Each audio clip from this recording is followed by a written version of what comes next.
Good morning. Taking this act on the road. Kelin and Joe in the morning here on Youngstown Studio. How you doing, Miss K? I'm good. How are you? Good. How was your weekend? Was there a line of demarcation between where productivity ended and where it began? Because it felt like it was just a mishmash of people in self-destruction mode. That was just my observation. That was your weekend? Was there really a weekend? I couldn't tell where the weekend was. Oh. What do you got? I had a solid weekend. I didn't do shit. Okay. I was sick last week, and so I was fighting that, and I was like, that's it. I'm getting better this weekend. I didn't go anywhere. I didn't do anything. I had my Mucinex and my NyQuil and the couch. And that's all I freaking did. And I feel great this morning. That's awesome. Compared to last week. Yeah. Yeah. All right. So you get first crack. What are you going to talk about? A lot of weekend stuff happened. That's all I did. You're going to have to lead. My weekend was like bad TV. Well, Netflix. Let's kick off with Venezuela. Nicolas Maduro deposed. What are your thoughts on this first before I give you my academic observation? I mean, you're going to have a lot better of an observation. I'm still getting bits and pieces of what happened, of who he was. Obviously, one side is like, he's this horrific dictator and this is such great news and everyone's celebrating. And then you have the other side that's like, United States is overreaching and we're being the dictators and blah, blah, blah. And so I don't know much about this guy, but it seems like this might be a good thing. Okay. That's all I got. Okay. Yeah. Objectively, it is really good that we don't have a cartel leader leading a country. Right? Yeah. So it's a good thing that he's not there anymore. Historically, the United States does not have a great track record when we depose a leader and the fallout that happens. It doesn't stay good for very long. So it's going to be, I'm a libertarian. So my interventions when it comes to depriving someone of their liberties or, kicking a president out of a country, it's got to be an element of last resort where there was imminent danger, an imminent threat, and we had to use something, not a law enforcement exercise where we use our planes and our, the lives of our soldiers to do something like that. So I feel extremely uncomfortable. While at the same time, I'm glad he's not there anymore. Yeah. But because of our track record, I'm like, the argument, the people that say, why him? There are 20 other terrorist regimes around the country. What made that one the one that you hit now, right? Mm-hmm. And so go ahead. People are saying oil. Well, they're saying it's oil. Yeah. But so the strategy of saying you only did it for the oil, right? Yeah. You accuse that of George W. Bush, and he's like, no, this is about terrorism. Trump says this is about the oil. So saying it's about the oil is exactly what he says it's for. Yeah. So I've been seeing some information say, like, I saw one reel online. It was I don't know, I guess she was a reporter. She's like, quit calling him a president, the guy that we took. Yes, he was not a president. He was not a president. People didn't want him there. He took the position by force. Is that all legit? That is correct. Okay. Yeah. So he was a dictator. He was a dictator. He eliminated people. That election was not legitimate. So he just basically imposed his will on the Venezuelan people. Right. Okay. So when you look at it, it's a microcosm or macrocosm, right? Like what does this play in the whole geopolitical scheme?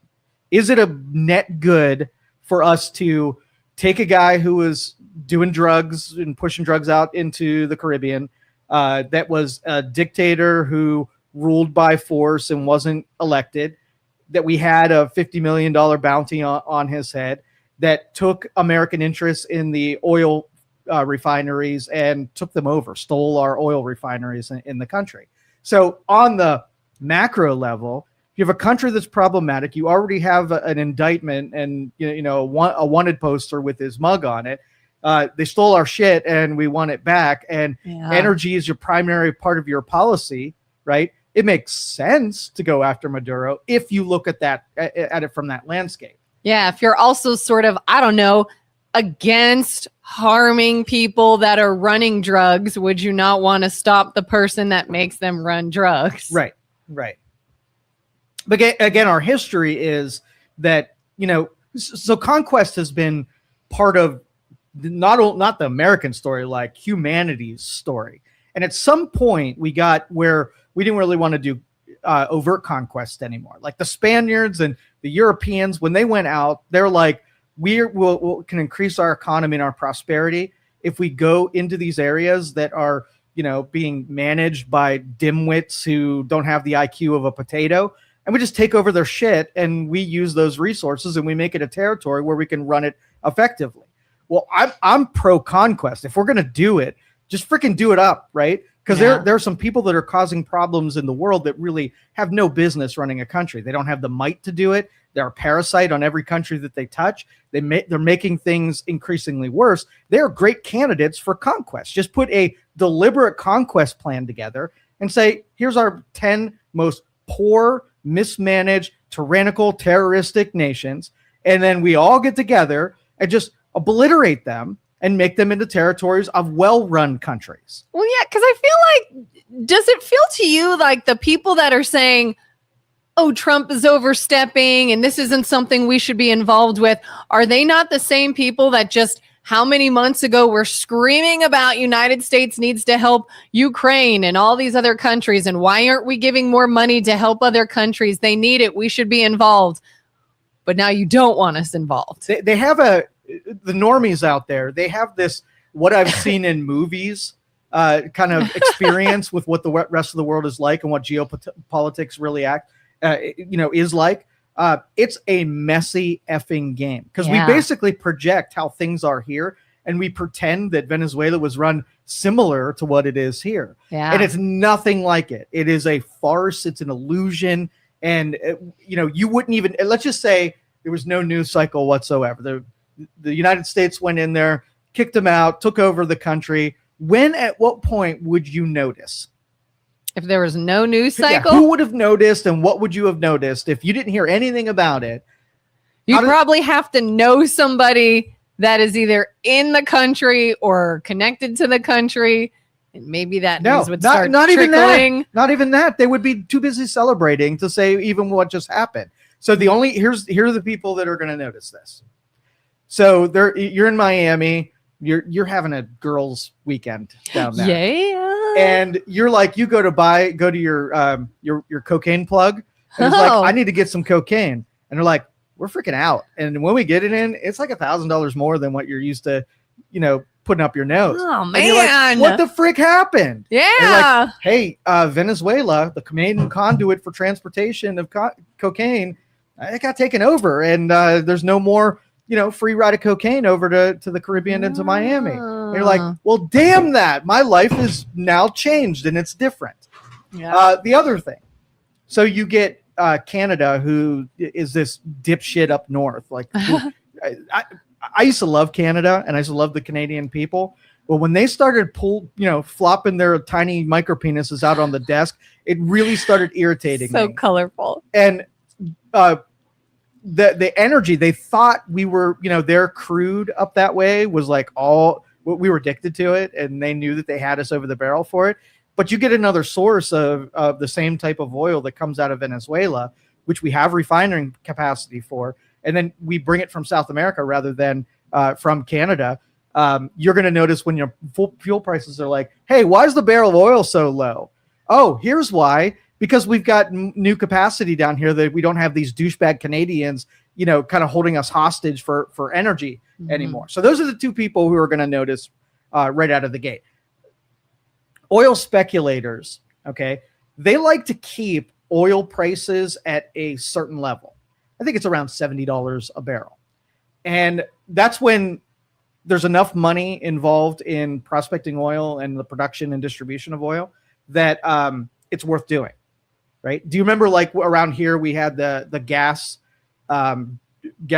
drilling with shale and all that was going on in Northeast Ohio? Remember that? Is that like the fracking thing? With the fracking, with the horizontal drilling, with all of that. When that I remember happening. Hearing about it. Yeah. Gas companies came to this area. They bought up a ton of leases. Right? The price of gas dropped, and so would they rather pump out of the ground when it's at a low or they rather cap it off, wait till prices come in so it's actually worthwhile to pull it out of the ground. That's sort of like what's happening when the barrel of oil drops. Production actually slows because it's not worth even pulling out of the ground at such low prices. But then you have more dance partners come where you can get Canadian oil, you can get Venezuelan oil, you can have domestic drilling, and then you're going to find your sweet spot where maybe at $50 is going to be the new norm. Maybe at $2 a gallon buying gas is going to be your new norm. And then once that rolls out into your economy and things start costing less because transportation costs then come down, like that's going to be a net good if we find that home. The problem is, here's the big problem. There are a lot of shithole countries out there, right? Yeah. They don't have a lot of money. They're mismanaged. They don't have great presidents and councils and people running those states, right? Mm-hmm. And the drugs and the oil is where they're at, and they make a ton of money. So threatening that means that they got to add chaos into the world to get that oil price up. They need to have, an oil tanker get blown up, or a nuclear warhead threatens to get sent out into the South China Sea, or something like that. And then when people panic, right? Yeah. Then you boost that oil price back up again. And so the world doesn't work where we don't have pressures to make that stuff not capable of happening. And so we're, I'm critical in knowing that, counting down to our doomsday clock of how things are going to go crisis and chaotic, and we're done. Oh yeah. And this might be a domino that starts that catalyst that starts all that thing from happening. Like, can you imagine? So we do the Venezuela thing and it quiets down and everything's hunky-dory. Most unlikely scenario. We do the Venezuela thing and then Colombia pops up and Palestinian stuff pops up and North Korea stuff pops up and China and all these other connected countries. They all start misbehaving. Now guess what the United States has to do? Send military in every direction to quell the chaos. That is the most likely scenario. Don't be surprised if North Korea threatens, they're 2 weeks away from a warhead or something like that. Just to manipulate the oil. So if you look at who's visited Venezuela lately, it's been Russia and China, right? What interest do they have in Venezuela? Oil? Energy. And now that they don't have a friendly Maduro that's sitting in that office, right? And Russia needs the cash. China doesn't so much need it, except for their industry and population just consume a ton of it. But I don't think it was just about energy, though. I think if all of our enemies get together and sit at a table and they all conspire against the United States, right, then there is way more to this story than what the news tells us. Well, the level of manipulation is insane. Yes. Like through the whole world, our country, the whole world, how everyone is manipulated. Yes. And when you say things like even than what the news tells us, like that's all manipulation. Yeah. It's funny when you say if all our enemies sit at a table, I picture like Dr. Evil and Austin Powers. It's probably just like that. Oh, it's God. Probably just like that, where they can't come at us directly because we will mop the floor with them. We just have more ability and more might than even you and I know about. But covertly, can they take stabs at us? Can they hurt us? Can they, wage a war that's sort of on the DL? That's what they're doing. They know that's the only method. And it's almost like conquest, right? So you have conquest and anti-conquest. So you have the option of not going after these shithole countries, dominating them and making them one of your territories so they at least have a chance at it, right? Mm-hmm. When you don't do that, you get anti-conquest, where you get parasitic nations that basically do the same thing that conquest would do.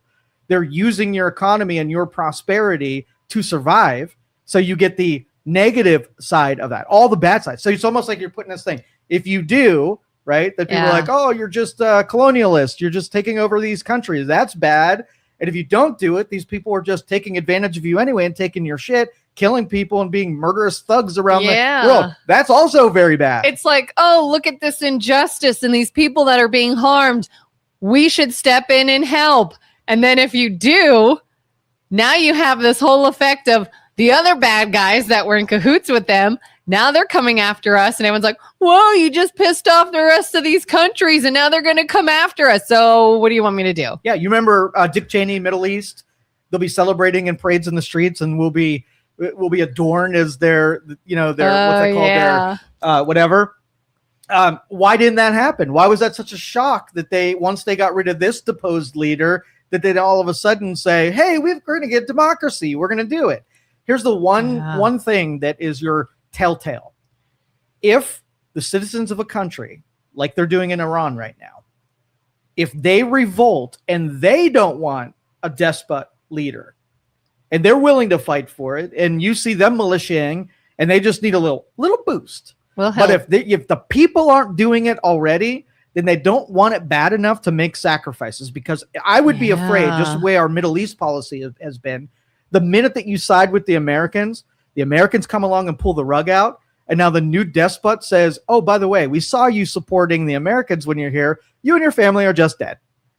That's just what happens. So I would be completely shy unless I had everybody rallied up to even say that I support what the Americans are doing. And I'm super happy that, whatever's not in the presidential seat anymore. Yeah, it's like they're kind of held captive. They can always be like, yay, come help us. But we're still hostages and we're not really going to be able to move. Because they will, because human nature, they will elect the next despot, right? Because that's all they know. And they didn't like that guy, but this next dictator is going to be super good. They're not bought into Western culture. They're not bought into having the rule of democracy and the messiness of that. You can't even sell that. They're like, hey, look at us. We're awesome over here. They'd be like, you guys are a cluster. You're run by pedophiles and, and corrupt everything. We don't want that. I mean, at least if we have this guy, he can do, he can wield certain power. Like, we can take out their leader, their biggest problem, but the culture doesn't change. 100%. They're still just going to allow the next one. Yeah. And if your industry is completely tied into drug distribution from the cartels, and every judge, every police officer, the cartel is integrated in everything, you remove the main leader, right? What happens? They don't just say, oh, shit, no more drugs for us. Let me go legitimate. I'm going to start selling flowers. Like, you remove the main terrorist from an ISIS group or some terrorist organization. Are they done? Nope. Nope. They just get a new leader in there. So what would be required? It means that the United States would have to rule. They would have to have extreme law enforcement where they rooted out all the corrupt people. And that's assuming, after a couple decades worth of cartel being in control, that there are any legitimate people left in that country that wouldn't do the same thing that Maduro did. Yeah. That's why me as a libertarian, unless you can prove to me that you got all of that stuff figured out, don't remove the leader, because it's going to be a bigger cluster afterwards. We don't have, or I guess they don't have, this like interim person coming in to be sort of the leader. Well, they had a vice president that was installed by Maduro. So Maduro's vice president has taken sort of like the default position, but finding a moderate, understanding their politics enough to see who knows enough about Western culture to be involved in a government that's run legitimately. What about the person? Didn't they say there was somebody who won legitimately but didn't get it because he took over? She was the opposition party, and that's who the vice president is right now. Oh. And so, like I said, we're going to have some influence there.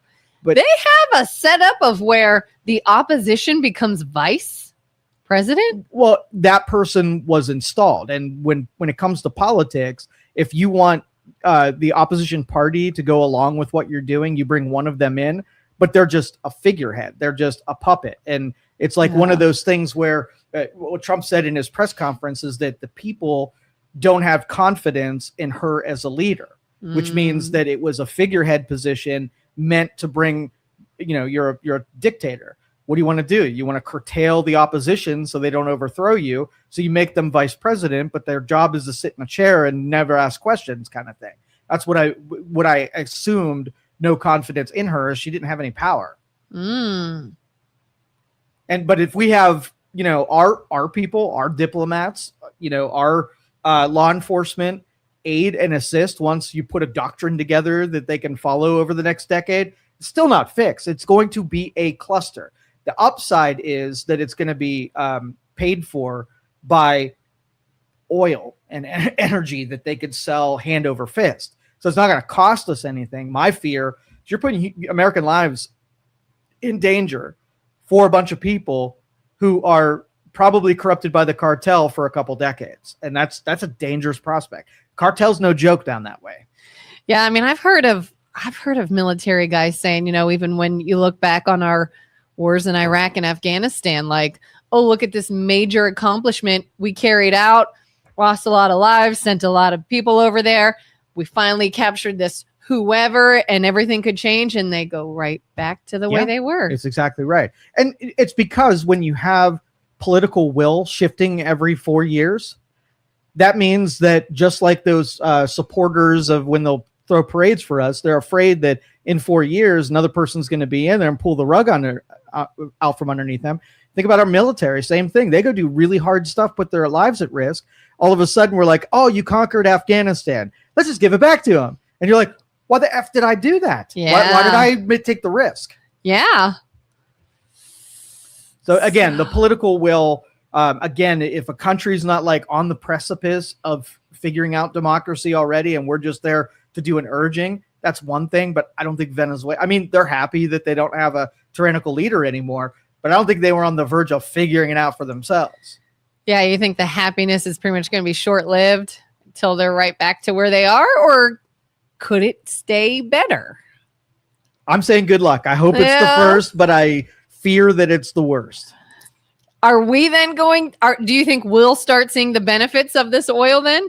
When Trump's like, I'm keeping it. Yeah. I think Chevron and one other company who has refineries in the area, they were taken over by Maduro, and they're going to put money back into them, build them back up, fix them so that they can start producing. I think he said they were like at 10% capacity. We'll bring it up to 90% capacity. Wow. We'll use the spoils of that to pay back the military costs for, deposing that dude. And then what happens after that is still kind of mysterious. So what do we do with this guy now that we have him? He's in New York. He's in prison. He and his wife. They're just going to stay in prison for a while? Well, he's going before a liberal judge. So he might walk. Here's your plane ticket. Yeah. Sorry for the inconvenience. Yeah, I just wait until they're like, Maduro, he was a family man. He went to soccer practices. Product of the system. He went to soccer practice every Saturday, and he eats ice cream just like you and I. Send him back. Send him back. We need his vote. In a year or so. Anyway. Wow. So again, I don't have faith and trust in the system enough to know that we have the capability of doing it well on a long enough time scale. And that's where I'm more of an isolationist, where take care of the homeland first. We got enough problems here. Use that military might to clean up all of our problems. Keep everything at bay. Use the I mean, I like that it was a 1 hour military mission. We're in, we do the job, we're out, done. Even with Iran, overnight, bomb it, get out. You haven't heard shit from Iran for a little while, right? So obviously diminish some capacity to threaten one's neighbor when you get embarrassed as much as they did with that strike. So as long as it's short stints, like you're on the top part of my tolerances for how we intervene in things.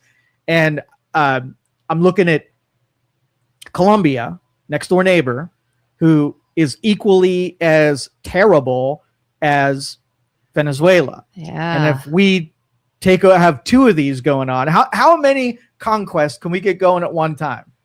Because let's do North Korea and Iran. But do you think Trump, this administration, is sort of like, I feel like this is kind of becoming their MO, like get in, get out, get in, get out, get in, get out. Like we're not doing this long war thing. It's like bam, bam. But you think about how many vacuums you're creating. Yeah. And you're not in charge of many of the gravities, especially when citizens of the United States are like, they need to govern themselves. Well, what if they're dumb shitheads and governing themselves means making it worse than it was before, right? Are you going to send them IQ points? I mean, it's a very shaky thing to do one, let alone 15 at one time. Yeah. And yeah, there is, I don't think we've all maybe even really considered the weight of the entire country's culture itself could be the biggest deterrent in any progress. Yep.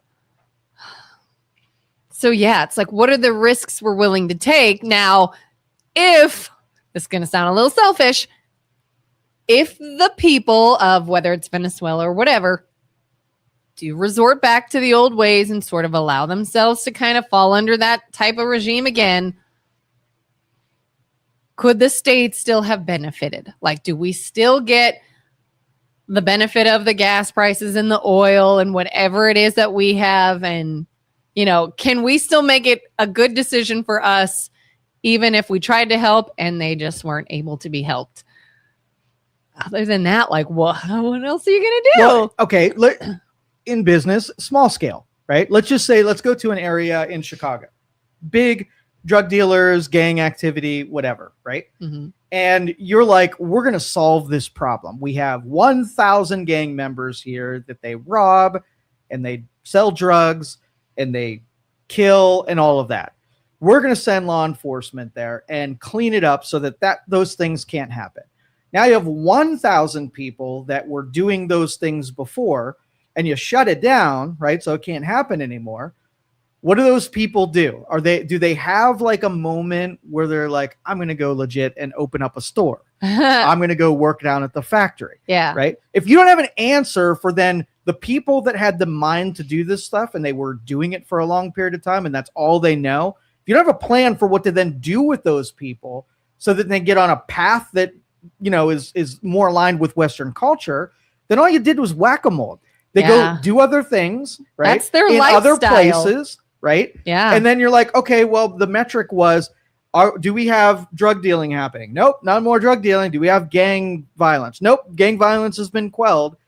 Robberies are way down. Cool. And I'm going to say, what are those people doing now? And you're like, where'd they go? I don't know. They disappeared. They're planning their next That's venture. It. They moved into a new arena. Yeah. That's it.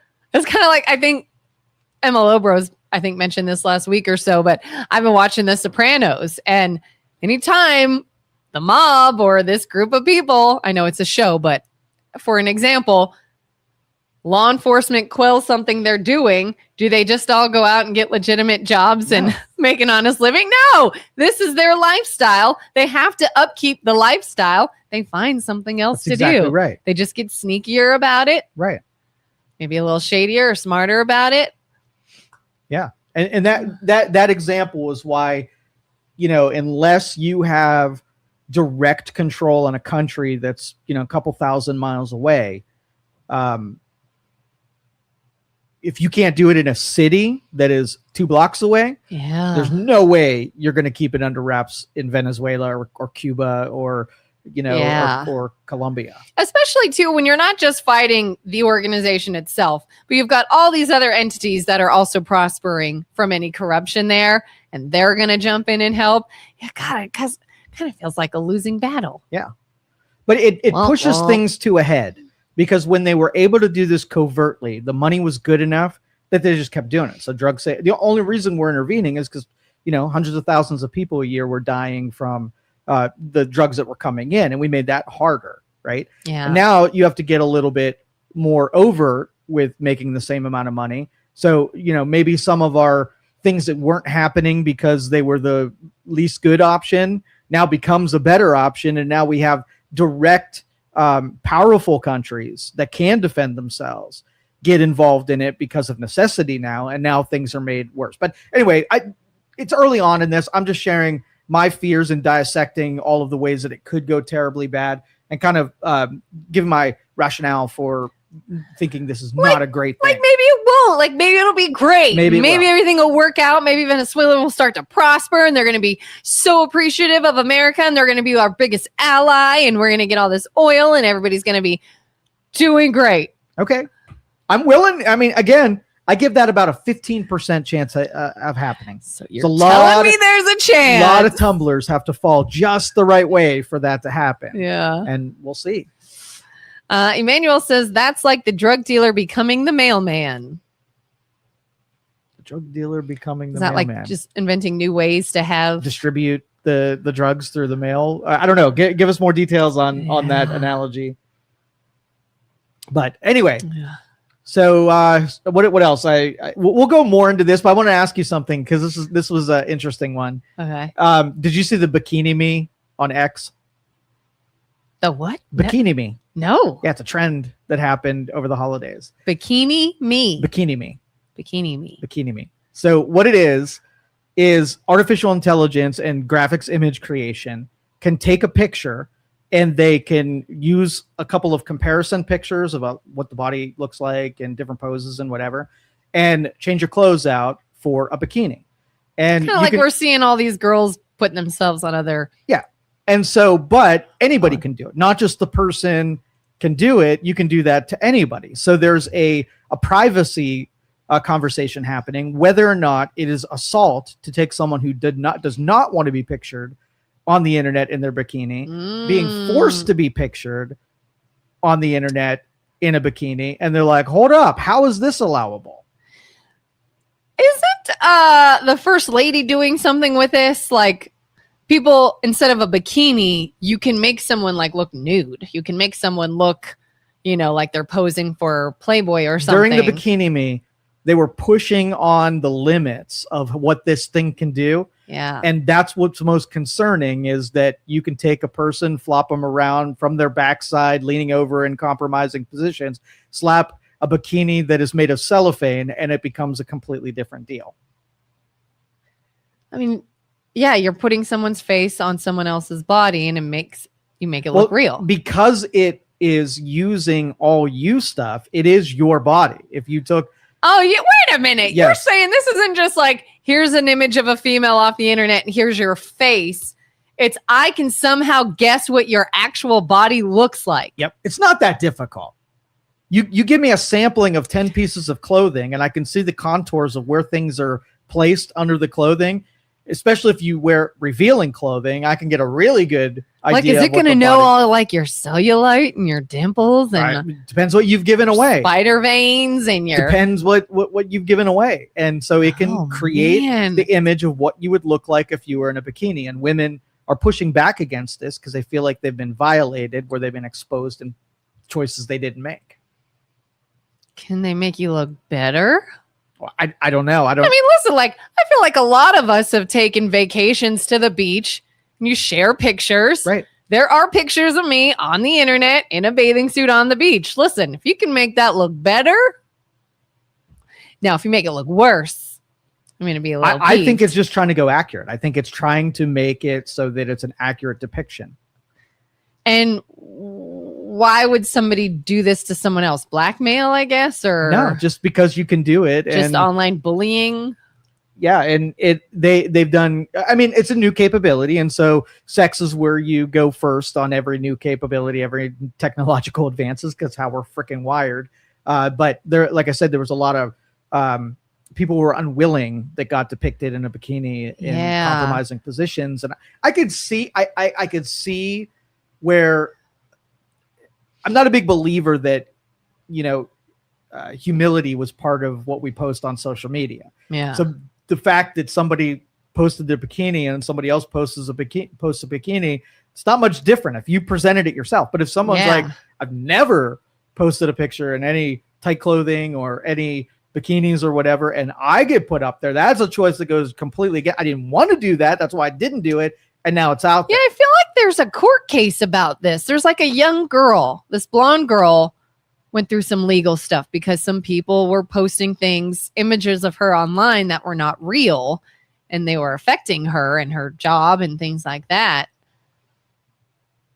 Yeah, I feel like this has been around and fought back against, but the bikini, I guess, is just a more legal way to do it. Obviously, if it's pornographic images, you might get in some trouble. If it's a bikini, now they're like, it's like we said, reinvent well, this got quelled. I'm still going to be shady and manipulative and do it, but it's a little more legal now. And the concerning ones are you take a 15-year-old girl on social media and bikini up a 15-year-old girl. Now you have the pedophiles that are just going to go gangbuster with this, and it makes me uncomfortable. But the innovation of the technology says that there's going to be more of this, where if I like you, I'm going to capture your image and I'm going to make you into my virtual sex slave, regardless of because everything you present on the physical side, I can replicate inside of VR. And now your person, outside of not really being Kelin, but even you talk so much publicly, I can make a Kelin virtually. My kids came home one day and I was not surprised, but I guess it is a little concerning. My kids were like, Mom, we were Googling at school. We Googled you and you're on the internet. And I said, well, yeah, you can Google anybody. Like Google yourselves, Google whatever. Everyone's on the internet. But the amount of things, I was like, oh my God, you could get my likeness like that. Yep. You could be replicated. Manuel says if government stepped in, deterred the crime and the drug dealers off the street, why would they want to get a job? Drugs in this country alone is a multi-billion-dollar industry. If it's not in the streets, it would be incorporated somewhere else. Thus, the saying, the drug dealer becoming the mailman. Absolutely right. Because it's an accepted industry in our culture where we tolerate a great deal of it. We're not prudes and we allow some lawlessness and we're okay with it as long as we get our cocaine when the girls are partying in Miami, right? As long as I get that. But if law enforcement tries to make that as difficult as they possibly can, so that it's almost like keeping a lock on your door, right? It keeps honest people honest, kind of thing. You can get away with it, right? But it keeps, because how hard is it to kick in a door? I mean, kind of door. Okay, it's quite easy. If you want to get in someplace, you're going to get in there. The lock is to keep someone coming up and saying, I don't really want to do this. There's a lock on there. I'm out. It keeps a certain small percentage of people not doing the thing because the deterrent was just enough to get them not to do it. But if I'm like, I'm getting in a house, I don't care if you have a tank in your kitchen, right? I'm getting in a house. Now locks do nothing for that group. Yeah. But again, we're doomed because lawlessness is part of our culture now, depending on your political stripes, what you're willing to tolerate for people breaking the rules. So if you're like, hey, we have immigration policy, and then I'm like, okay, I have two choices. That's the law, and I'm going to follow it, or I'm the president, so I'm going to allow that thing to happen. Which one do we choose, law or lawlessness? And we choose lawlessness a lot of the time. And you know what, again, is so frustrating, and we've talked about this before, but speaking of these two topics, oh my, that's not allowed anymore. Oh. After January 1st, that's done. I don't know why that is done, but that's what I've heard. It's done. Okay, go ahead. I hate you. The idea of the news, and we talked about manipulation and what's going on in other countries and how we're going to find out information and if it's real or not, and this new AI technology that's coming, we're still not going to know what's real. Mm-hmm. Like, have you ever seen those videos where they report an entire news story, reporter, background people, everything looks legit, and then they say this isn't real, none of this is real, the reporter wasn't real? Yep.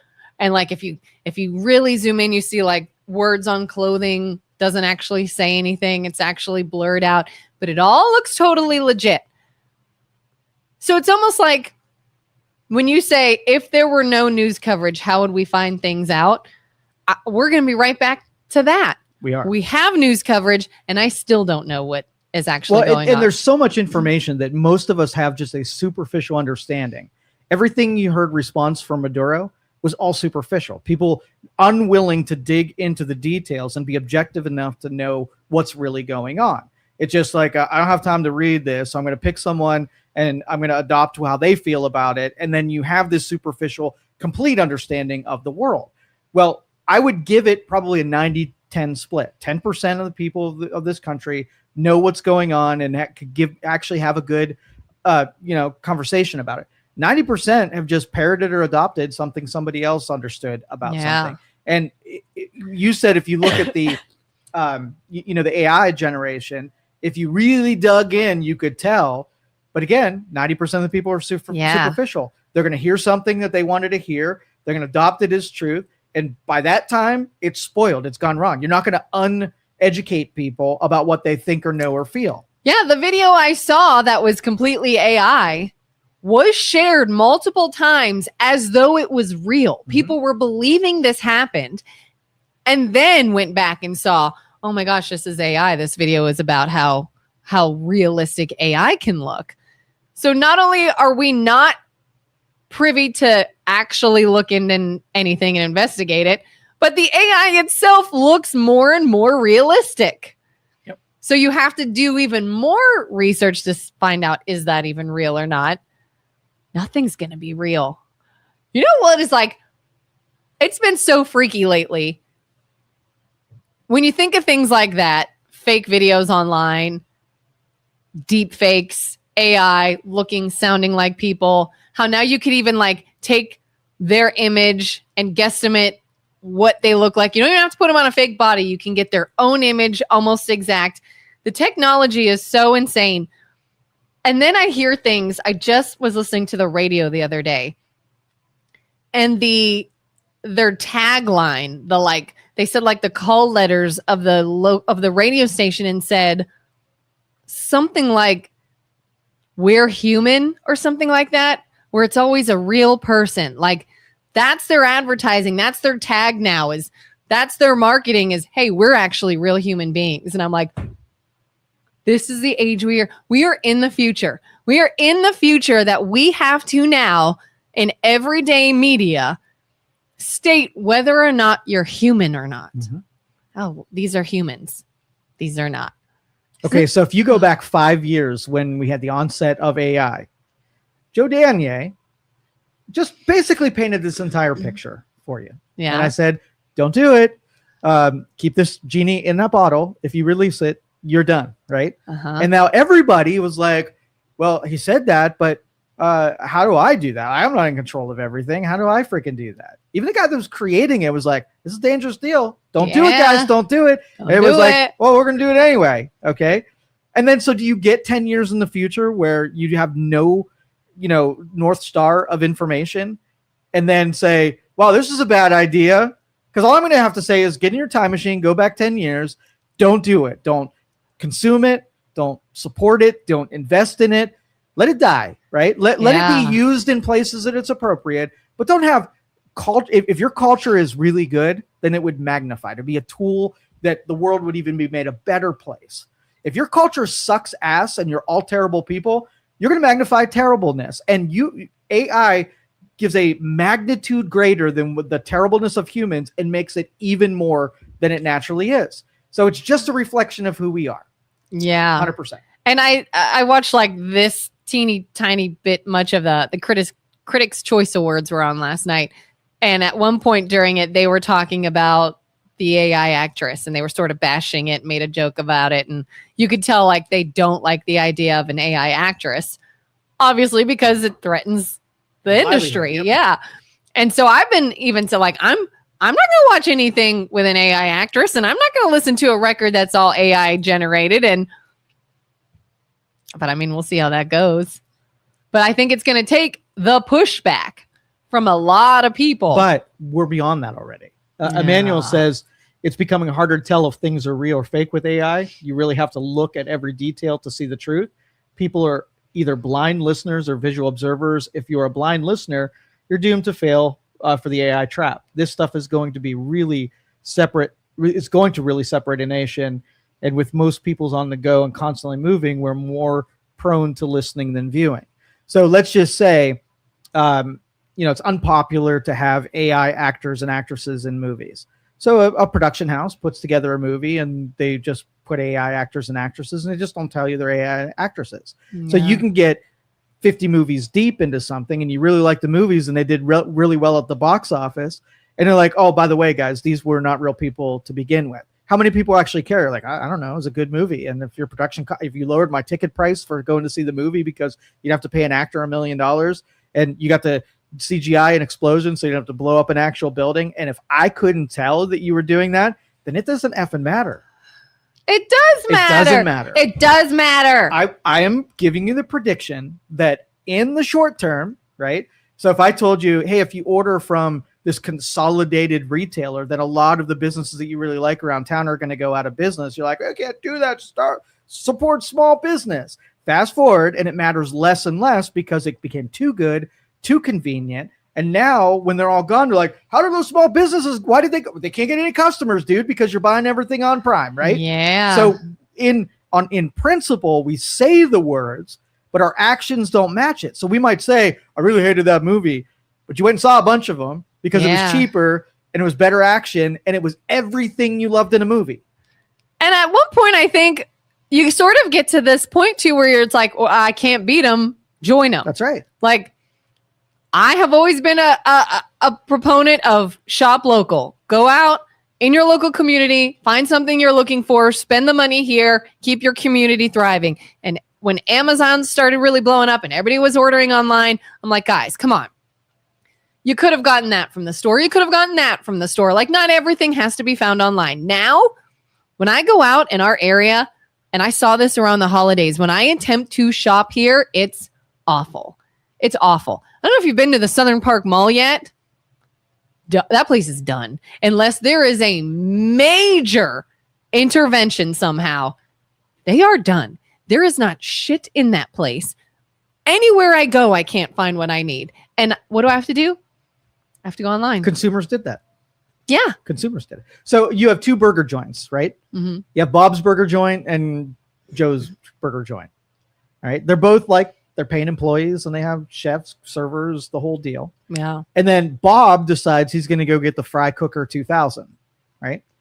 Now, his labor costs just immediately go down. He automates more of his systems or puts kiosks out in the front.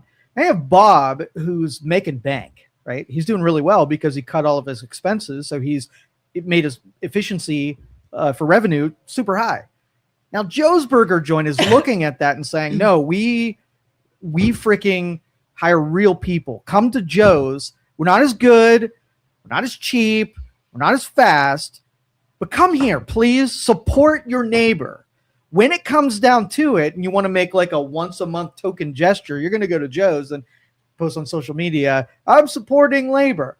But when times are tough or you need something quick and it really matters, which is 99% of the time, you're going to Bob's, and Bob figured it out. So now Joe has to consider either I'm going to go out of business because I can't compete with that, or I'm just going to do that. So that is the natural progression. Once one person does it and it shows that it's better and it works, right? Mm-hmm. You either take your time machine, go back and say, hey, this AI can do it faster, better than anything. It's going to compete against, having an employee that has all of the disciplines of academics, knows freaking everything, can do things instantaneously, is always going to be better than a human being. Your preference for a human being is this deep, right? There are lots of things that you're going to choose not to. So the Southern Park Mall falls because people don't go to the mall anymore. Why? Because the competing, product was you sit in your living room, you tap on buy now, it shows up 2 days later, and you're like, I didn't have to go to the mall and deal with 1,000 people that were vying for the same products that I was. Yeah.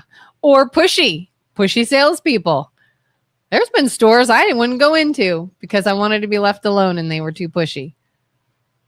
And that's what you got. It really is serving a better than the bad side average, right? You are getting a net benefit from AI. And these are all of the costs that are 100% going to happen. 100%. It's, again, the time to decide this was not now. It was 5-10 years ago.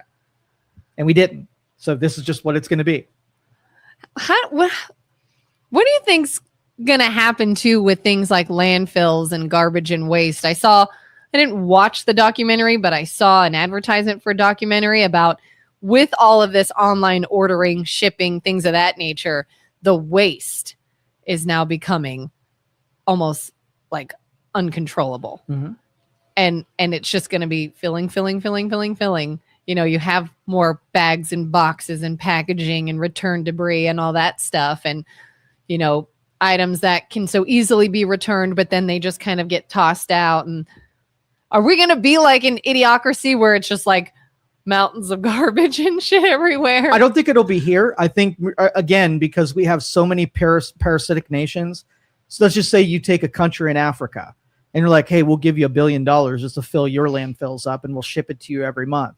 The major industry then of the Congo is taking our Storing your refuse. garbage. And there's enough space, right, that we can put all of this stuff. We just happen to be, we do lithium mines in Asia, right? Because they have less regulations on environmental stuff, right? And so where we won't do it ourselves, we proxy it out to another country. And as the world gets smaller, where we have better ability to drone cargo ship things around, around the world, then we just outsource it. Hey, maybe instead of drugs, it's your big business is going to be working with the United States because they have a huge source of waste. And we're going to get into waste management with the United States and just store all their garbage. Yeah, could happen. I don't know how I feel about that. That's so. You do two things.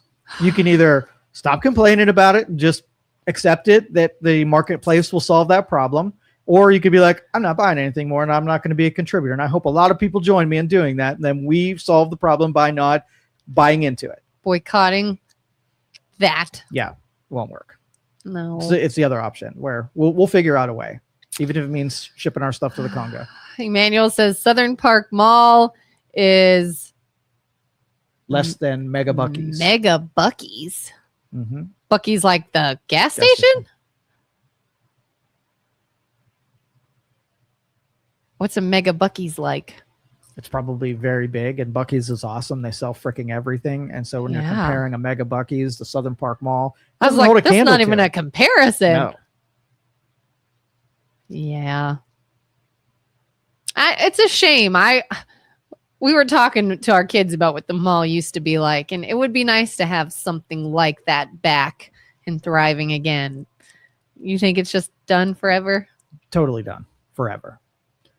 Just ask the regular consumer and what they don't even ask them. Just observe the regular consumer and see how much they like dealing with the obstacles of going places in person and parking and, going out of the elements and all of that stuff. Yeah. And then the restaurants don't do as well because you have less people traveling out and about. I remember Southern Park Mall when I started doing business, it was the most premium square footage that I've ever run into, right? There was waiting lists of people that wanted to spend $40 or $45. I'm probably exaggerating a little bit per square foot to operate in the mall. Why? Because when you got a retail shop in the mall, you had thousands of passerbyers that would see your brand, and it had this infinite cycle of people that you can get brand exposure to. Yeah. Right? When there's 50 people in the mall and they're just to walk with their Silver Sneakers Club, they're not coming in to be buyers. That's all that was there. So we watched the premiums drop, right, down to $15. And they're even giving away places at the mall just to have activity there. Yeah. I mean, it was like big stores like Macy's and Dillard's and what used to be Kaufman's and all that. Like, it was packed in there. It was just racks and racks and racks that you're kind of all through. You walk in now to Macy's and it's just like everything is very spread out. It's just a couple of things over there and a couple of things over there. And I'm just like, oh my God. Like it almost looks like a store that's like going through a remodel or closing. Mm-hmm. That's what it looks like. Yeah. Everything in there looks they're closing. Just enough of the older generation that still has a preference. You get out of this generation, they start dying off. Everybody that grew up in the Amazon generation will put the death strike into retail. Yep. I mean, I remember every Christmas Eve we go to my aunt's house. My little elderly aunt, she gets gifts for everyone. And you used to see she would buy mass gifts for everyone. And they would all have these like Dillard's or, whatever store it was from. And last several years, everything was online. Everything's online. Everything we get is online. Mm-hmm. And now I can't even blame people because you can't get it here. You really can't. 5 years ago, you could. Oh, those were the days. The 90s, early 2000s. Emmanuel says the Eastwood Mall is definitely thriving over the Southern Park Mall. If the Southern Park Mall was close to its doors, were to close its doors, what would be very beneficial would be an Amazon distribution center. Going off of what you guys are saying with shopping online and not having to go to the mall, someday shipping would be a viable option for clothes, electronics, etc. Yeah. So let's just say they somehow got every place filled in the mall. So they had all kinds of different vendors, and they put in one of the store where it was the shipping store. And all they would do is they have a little cart and you go through the catalog of all the vendors there. They list their inventory. And then they would have their own mini Amazon where they can ship mall goods out to the public to compete directly with Amazon. Do you think people would take them up on it? So you're basically doing what you can do on Amazon, but you have to go in person to do it? No, you go on your little Southern Park Mall app and the catalog is all things that are sold in that mall. You place your order. Collector shipping guy goes to all the stores to pick whatever, just like Amazon, and then but brings it out to your house, and then you shopped via the shipper person. It depends on what they had to offer. Consider it. Okay. Well, the first part that won't happen because Amazon lost money for 10 years trying to pull this off at small scale. The only reason they got by it is they got a tipping point at large enough scale where the Prime memberships paid for a lot of that distribution. You can't do it small scale and make money. Or it would be like you'd have to pay like Uber Eats rates where it's a $15 shipping fee. And with us, at $2.99 to ship something, we're not even used to what real shipping costs even are. You know how many times too I've seen we bought something off of Amazon and went to return it and they don't even want it back. Yep. They're like, we'll refund you, just keep it. Yeah. And I was like, oh, okay. Even they were like, we literally just gave you something. We're just giving stuff away now. We don't even need it back. And that's a spreadsheet decision because the processing cost exceeds what you just bought, and it would cost them more to take it back than we always laugh and say, they know how shitty this was. They even know this was a piece of crap. They're not going to sell it again. Just keep it. We'll refund your money. All right. What else? I'm going to do one more Venezuela segment because this is a hope of mine because Joe, the conspiracy theorist, these little disruptions in status quo might mean that you have a new incentive to be able to share information that we didn't have before. So it's some people believe it, maybe not me, but that Venezuela was involved in the whole Dominion election fraud deal. And there was payments that were alleged made to congressmen. There was a whole list that was published about Venezuelan who were dabbling in the American election, using Dominion as that catalyst to be able to get Biden elected during that one deal. And so that's number one. I don't know if it's going to be fruitful, if it's even real or whatever, but now you've got Maduro sitting in a New York jail that can be interrogated and has now an incentive to give up the names of the people that he used within the American government to do the drugs, the guns, and whatever else they had going on there. So that's one hope, is that maybe we get access to that new information and you have some people. This Justice Department, Pam Bondi, the whole rest, they are worthless. They are useless and worthless. How many legislators have gone to prison, have been indicted, and have served any kind of justice being an internal? Zero. Freaking zero. I'm talking election fraud. I'm talking outright fraud that Doge found. I'm talking the Epstein list. They don't know how to put people in prison. They don't. They just don't. They're protecting them. Do you think this guy's going to get killed in prison? Unalived before we can interrogate him? I'm not saying anything. Ooh, right? Who would be surprised? Raise your hand if you would be surprised if this guy suddenly ends up unalived. Mm-hmm. It's possible. Who looks guilty if that happens? I don't know. The deep state. Like, it's going to be the deep state. We don't know who they are. They're always protected. We never get to know their names. They can just operate with impunity anywhere they go. So I wouldn't be surprised if that's and I don't know, like, you heard about the leaks, the Trump administration didn't go to Congress before they did this Venezuela strike because they knew that they would leak, right? So the only people who knew were cabinet people only. Yeah. 2 news outlets said they got the story ahead of time and they chose not to run it so that it would be successful. And I'm thinking, hold up. Wait a minute. You can't blame Congress. Who the F in that inner circle told the media, and why did they do it? Were they hoping to undermine? Does he have a mole within his administration that was hoping to undermine this Venezuela? Yeah. I want to know who those effing people were. That speaks so many different things. Like, number one, who leaked it? Number two, so you're telling me the media is able to quell stories or run stories based off of what's going to happen and can they be effective? Like, oh, I want this to happen. Mum's the word. We don't want this to happen. We're blowing the story up. Like that feels like it's in and of itself is maybe holding a little more power than they should. Number one. But yeah, like and I'm assuming whoever these news organizations claiming this will never tell us who leaked it. No, they would never. That's just part of the tight-knit group of revealing sources. Yeah, they're all in cahoots.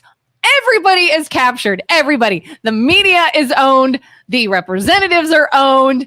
Everybody is owned. Everybody is playing their own game. And the American people are, we are the Venezuelans. We are what are we going to do about it? Nothing. Y'all go do your own thing and you can rule us and you take our tax money and you do whatever the hell you want. We go about our day and bend over and just take it. Who said this from the beginning? Do you know any guy usually sits across from you and does I feel polite like I've heard banter it before. Sounds familiar. Julie, good morning, Julie. Happy New Year. Julie says, didn't Dominion get a large settlement against Fox for claiming fraud? I don't know. Did Dominion get a large... hit probably 4 different people for claiming that there were... and I'm wondering if after the investigation, they find out that Dominion was a conduit for fraud, where they had ability to change votes, to scrap data that was collected on those, that it was a controlled apparatus, right? Then do those people who got those awards have to give the money back because they were right? Because, forgive me, but I don't trust when somebody comes to the conclusion that there was no fraud, right? We just don't. It's important that if you out certain information, that it makes things worse. So, for instance, if the Epstein list comes out and you have, 500 of your legislators that immediately go to jail, that makes your legislature worse. Justice is served, but it makes things worse. So you can make the argument that we didn't give it out because it would destroy the United States government. People like me would say, well, then it deserves to be destroyed. But then regular people are like, can we find another way that doesn't destroy all of our livelihoods and destroy our economy and make us open to, bombing from our enemies? Similar to this. If nobody then trusts election integrity and they give up and they don't vote and they don't have faith that when they vote, it even matters if Dominion can just pull levers, right? Mm-hmm. And so you can see why someone would make the argument, even though there was fraud, we can't let the people know that because then they won't believe that it's on the up and up. And then nobody will have a legal or whatever election anytime in the future. I just keep getting manipulated. That's exactly right. So you can see where that spreadsheet determines how the deep state or they are doing it for halfway reasonable reasons, right? They're halfway reasonable justifications for it. But if it comes to like, are things true and honest in the United States? The answer is no. It is an illusion that is keeping this dumpster fire just not destructive enough, right? But also very dirty still. Who are the news organizations that claim they knew about this? I think one was AP and one was, I'm going to look. I'm assuming they are conservative if they wanted this to happen because all the liberals cried about it happening. Did they not?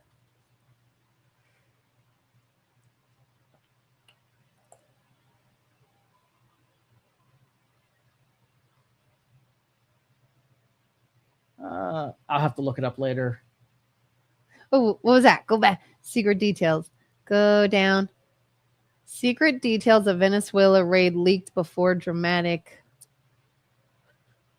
Major legacy media outlets learned about New York the Times and Washington Post found out that the parade soon before it was scheduled to begin. How long before they don't know?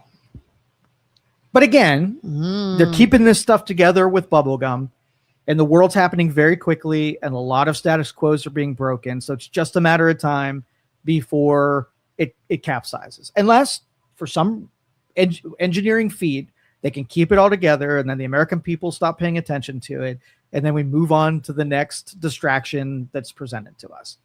There's a lot of countries to invade. We can be distracted a whole lot. They could probably buy another 10 years of us saying, was there an Epstein list or something going to be found? Wasn't that important to us that we find out that there are pedophiles running the American government? Is that still a problem? Yeah. Do you think the government and the people running it know?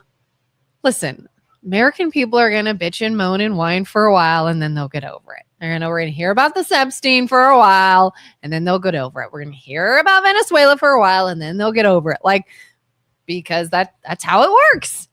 Now, what if the Epstein list was a predicate to another anti-terrorist or anti-Venezuela or energy policy, and the way they got all of their information was because they had an Epstein-type island, and they pulled off clandestine operations to be able to find out about our enemies, right? Then you as a legislator can say, I'm going to tolerate this one because, kids were assaulted on this place, and that's a really bad thing. But we got Maduro, right? Yeah. We got him because of the information we gathered from that.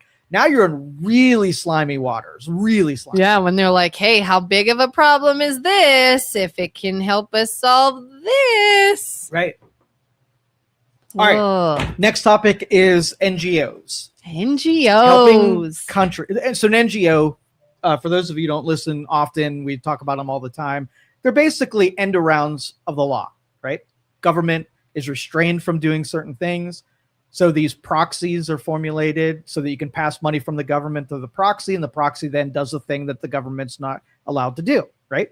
And they get a little bit of a scrape off of the money, and they send it back to the Democrats and Republicans to help their campaigns and make them nice and prosperous, just fat and happy, right? Fat and sassy. Rubio said that NGOs are done. We're no longer passing this money. If we're going to help a country, we're going to do direct payments. NGOs be damned. Go away, right? Big move, right? I love hearing those words. Will it happen? Probably not. Sure. Whatever you say. Mm-hmm. No NGOs. They're done. Okay. Mm-hmm.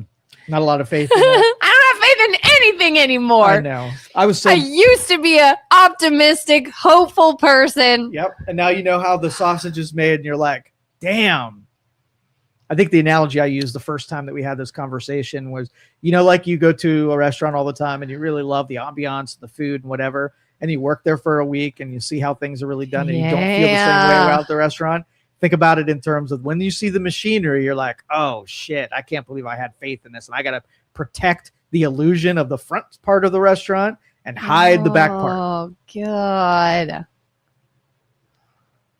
Is there anything in this world and life that's just good? No, we has integrity. No, we decided to bail on the whole integrity and good. And now we're just a competitive play against other slimy people. So everything's a game. Everything's a manipulation. Mm-hmm. What's just good? Sorry. Good set sail. All right. Minnesota. Tim Walz. We're watching this go down and see whether or not Tim Walz is able to survive the fraud of Somalians and Somalian daycare and healthcare, in-home healthcare providers. Yeah. It's deep. Like, it is deep. Nick Shirley was not the last person to do one of these. They kept more YouTubers said that they want to get some notoriety too. So they kept hitting those same buildings and exposing even more. Yeah. So it is now you can't put a cap on this bottle. It's out there. And which means here's what Joe's going to tell you the truth. in every state, in every city, this is happening. I've been telling you. What?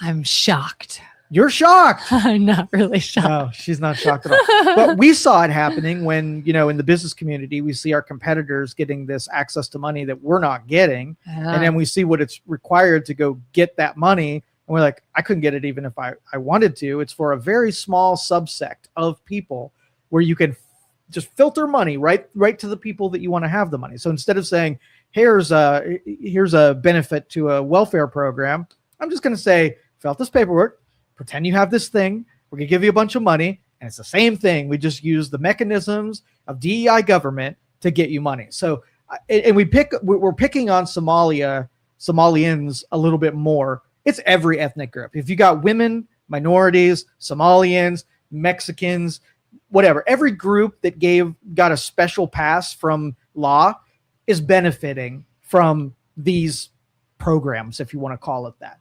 And again, it's not going to dry up. There's too much money in it. And you suck that money out, and then half the businesses disappear. They were not real. How do you feel about, now I saw this on some YouTube news thing, so I don't even know if it's true, but if it is, how do you feel about HHS halting all I hope they money do it. towards I hope them? they do it. Yeah. Yeah, it was so funny. I don't know what the news organization was, but they made it pretty clear they were far left when they broke this headline, HHS halting all money to the state because of this fraud investigation. And now kids who really need money and are living off of this are not going to get it. And this isn't the first time Kennedy has used something like this as a political ploy or something like that. And I'm like, what? Yeah. We don't keep fraud because innocent people are entangled in that fraud. You just don't do it. They were insinuating that he was going to just use this to justify taking money away from kids who need it. It's not at all, by the way, tons of fraud, millions of dollars fraudulently going to something that is totally fake and harming this. No. It's none of that. It's just an asshole. Look at HHS just using this to go ahead and justify them wanting to take money away from kids. Like, Jesus. Yeah, those are the normies I was talking about with a superficial understanding of what was happening. Because logically, you can say if you have a trough of money and you have 1,000 people trying to figure out how to get access to that trough, then you have two choices. Either be really solid on managing who goes to the trough or don't have a trough. You only really have two options. And at this point, it's so corrupt and there are so many people that are benefiting, as illustrated by Nick Shirley, that you can't have a trough. And the next time we do give you a trough, you got to self-police and regulate, because if you F this up, I'm just going to take the whole damn thing away. Yeah. Julie says, Nick Shirley lied. All those daycares were investigated and found to be legit. Investigated by who? Who said they are legit? The corrupt organizations? Here's what they did. You ready? Hey, this is Joe from the Youngstown Times. Are you a legit daycare? Yes, you are.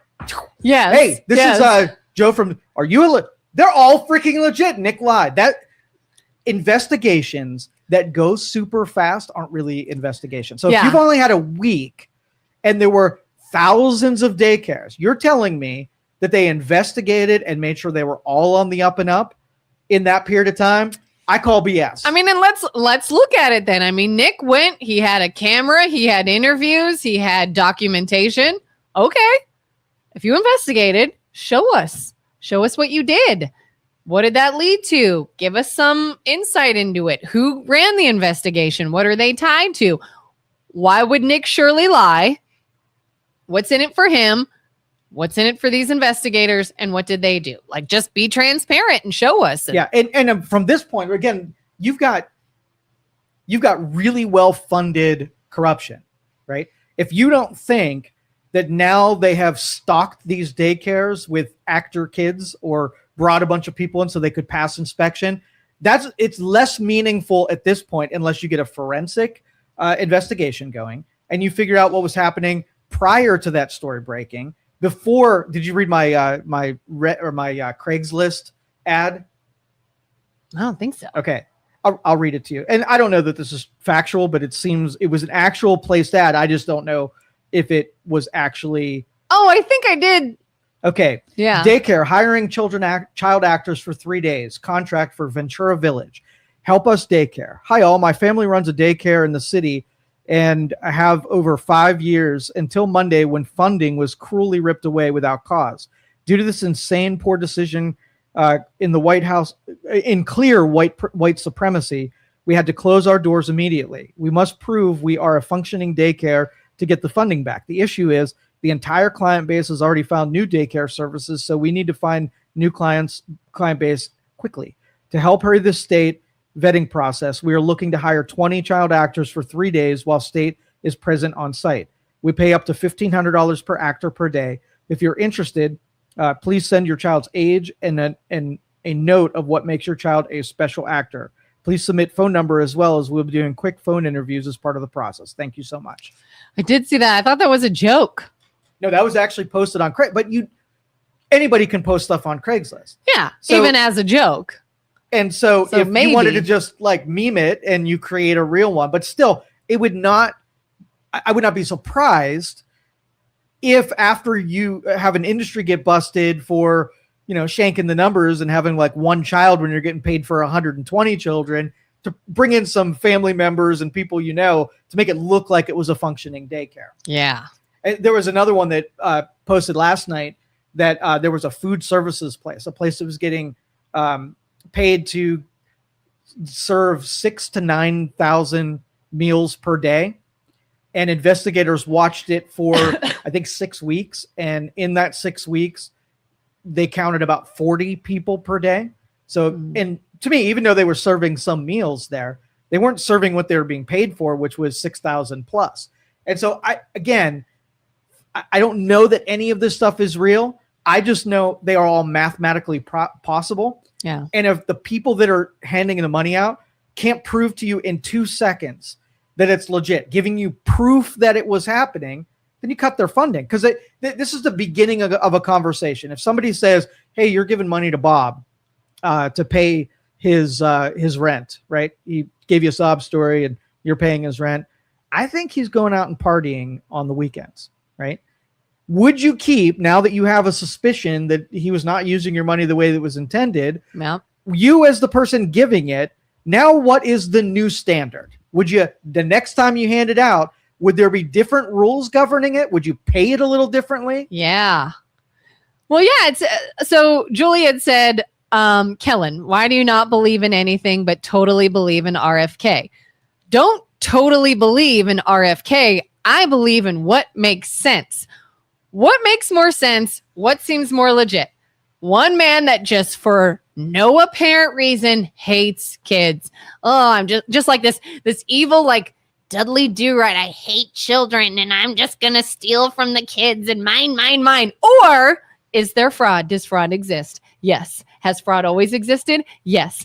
Have we found legitimate concerns when it comes to daycare fraud? Yes. So what would you do, and what would any rational person do? Audit. Yep. And it's not like this is the only time this happens. Why don't you go ahead and fill out a what's it called? The claim I had to do with the freaking state. Unemployment claim.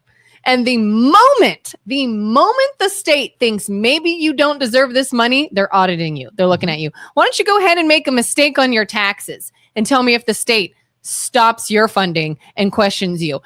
Anybody, if you were a business owner and you're like, oh my God, where's all this money going? Or what's all this? You're going to immediately stop everything and do an audit and look into something.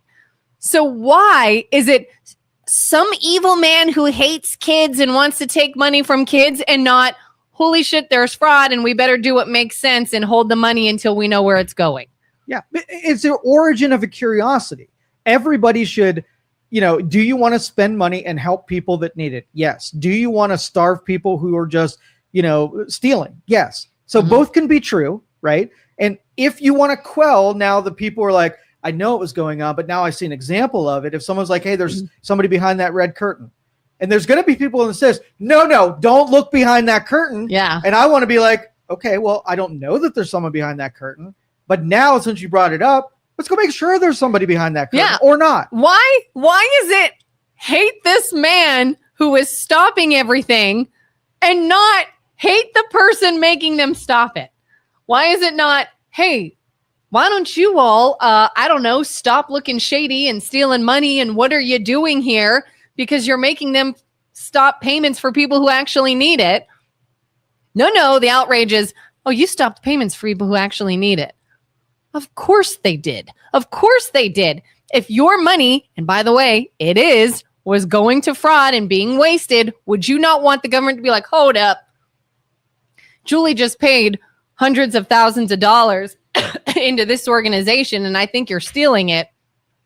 Can we look at your books? Or, Julie, stop complaining. Just let them do their thing. But there is precedence for this. If a mob had a bar that was a front for selling weapons, right? Yeah. And someone was like, hey, guys, they're selling weapons. And then other people are like, no, look at all these people that on their lunch break coming here and getting drinks and they're being served. Look, there is freaking food there. And someone's like, well, no, they're doing weapons. That's the front. The weapons are in the back, right? They're money laundering. So then they investigate and they find, oh, there is weapons here. And then those same people are like, okay, there's weapons, but we can't hurt the patrons up front. You can't shut down the bar just because of the weapons. And then the government's like, oh, no, it was the front. And that part of the business dies with the back part. So make sure that you don't involve your legitimate business in with your corrupt business, because they both go down when it gets discovered. Yeah. Yep. Minnesota Department of Children, Youth, and Families found them to be in compliance. Who's them? Because here's the rubric here. There is not zero fraud, and there's not 100% fraud.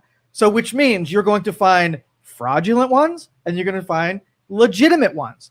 So if you want to prove that no fraud was going to happen, all you're going to do is find all of the legitimate ones.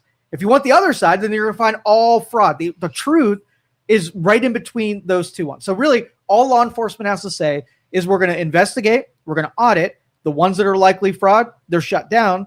And the ones that were legitimate, we're going to find a way to get them funded. That's all you'd have to say to me. Yeah, Julie says, so the answer is to shut down all daycares and cause hardship to working families? No, listen. This isn't shutting down a daycare and saying you can't do this. It's removing the federal funding where a business is able to operate for free. Yeah.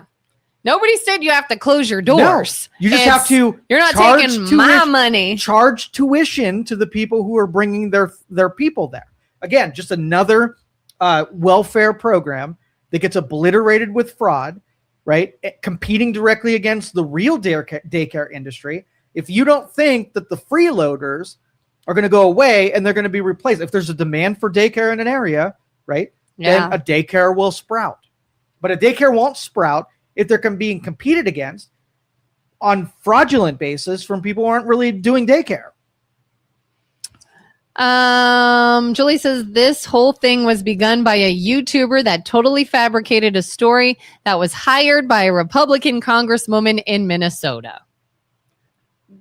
Fill in the how was it fabricated. I watched this guy go to the places, right? Yeah. In the middle of the day. So was it the middle of the day, or was it that he didn't really go to those places? What part was fabricated? Do you think that these businesses were all actors? Were they people pretending to be daycare owners? And I implore you guys, I don't want to tell you, go watch it for yourself and if change industries and say, if you did that to anyone else, does it look suspicious? Should it be investigated because of how off it feels? If you went and found one, that'd be a different story. What's the likelihood that you go into a home healthcare place and every person in that building is of Somali descent in a program that gets federal funding, and there's no people that will talk to you about their business? I'm not saying that's what's happening. There might be a couple of them in there that are good, but they might all be good. And that's really easy to plead your case. And I think anybody that's receiving $1 of taxpayer money needs to defend themselves when asked, what are you doing? And what's funny is there's always like a shred of truth in things which make it all the other lies believable. Maybe he was hired by a Republican congresswoman. Could that be because she's like, why don't you come expose all this fraud? I'm seeing what's happening. Yes, because the media is captured and they're not going to expose it. And this is actually going on. So why don't you go expose it? Why is it always you just believe that, oh, hey, let's pretend there's a bunch of fraud and let's make up a story and let's just make everybody look bad? It could be. It could be one or the other. So look at both. What makes sense? What's easier to do? Who's benefiting? Because we know there is fraud. My spidey senses go up, and this only happens in a couple of different areas. The first one was the voter fraud. Somebody says there's voter fraud, and immediately the Julies of the world say, no, there's no voter fraud. Don't look there. And that's if you use an absolute and say that human nature isn't revealing itself in an industry where people don't want to cheat, and you don't even want anybody to look, and you want to just you punish the people who are even asking the question, I get very suspicious. You have an interest in defending the illegality of what's happening. I think anybody should be able to in racing, right? Everybody's cheating in racing. Okay? Everybody's cheating. Everybody's cheating. If you win, it wasn't because you're a better driver than me. You absolutely cheated, right? So everybody feels that there's some shady shit going on. So there's a rule. There's a teardown rule. If you feel like someone's cheating, then you can have a referee, like an official. You can have an official find the cheating. And if they find cheating, then you were right. Nothing happens. But if they don't find any cheating, you pay $2,000. Okay. And what happens is we don't just throw around accusations, because if I'm wrong, the accusations cost me. And so in politics, there's no teardown fee, right?